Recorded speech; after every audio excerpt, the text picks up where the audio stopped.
இப்போ நம்ம வந்து இதில் வந்து 12th காமர்ஸ்க்கான 5 மார்க் கொஸ்டின் வந்து பார்த்துட்ருக்கோம்.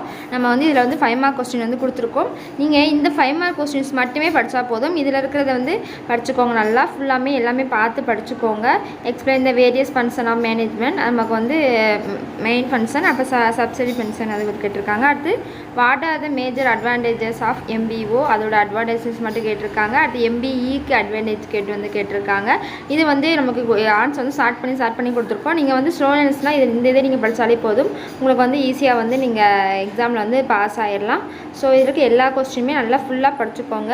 அப்போ discuss the role of financial market, அது discuss the character of a capital market, அது briefly explain the function of capital market, அதை பற்றி ஒரு 6 பாயிண்ட் ஒரு 5 பாயிண்ட் கொடுத்துருக்கோம். ஸோ நீங்கள் நல்லா ஸ்டடி பண்ணிக்கோங்க. உங்களுக்கு வந்து எக்ஸாமில் வந்து கண்டிப்பாக இதில் இந்த 5 மார்க்ஸ் மட்டும்தான் உங்களுக்கு வந்து வரும். இதில் இருக்க 5 மார்க்ஸ் மட்டும்தான் வரும்.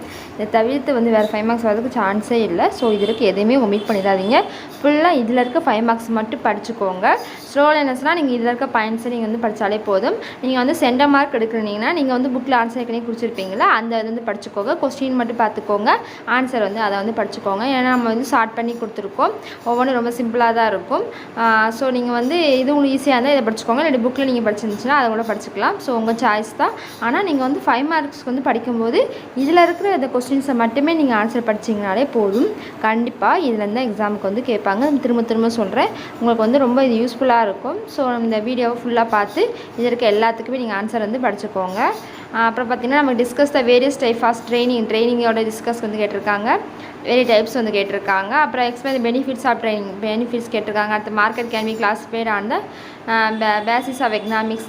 அடுத்து how the market can be classified. அடுத்து narrate the elements of marketing mix. அடுத்து explain in details how traditional marketing differ from e-marketing. So discuss any 2 new methods of marketing. At the how consumer are exploited. Explain the rule of business in consumer production. At the what are the responsibility of consumers. So நமக்கு நிறைய வந்து questions வந்து கொடுத்துருக்காங்க. இதை மட்டுமே நல்லா ஃபுல்லாக பார்த்து கொஞ்சம் வீடியோவை பாஸ் பண்ணி பார்த்து எல்லோரும் படிச்சுக்கோங்க.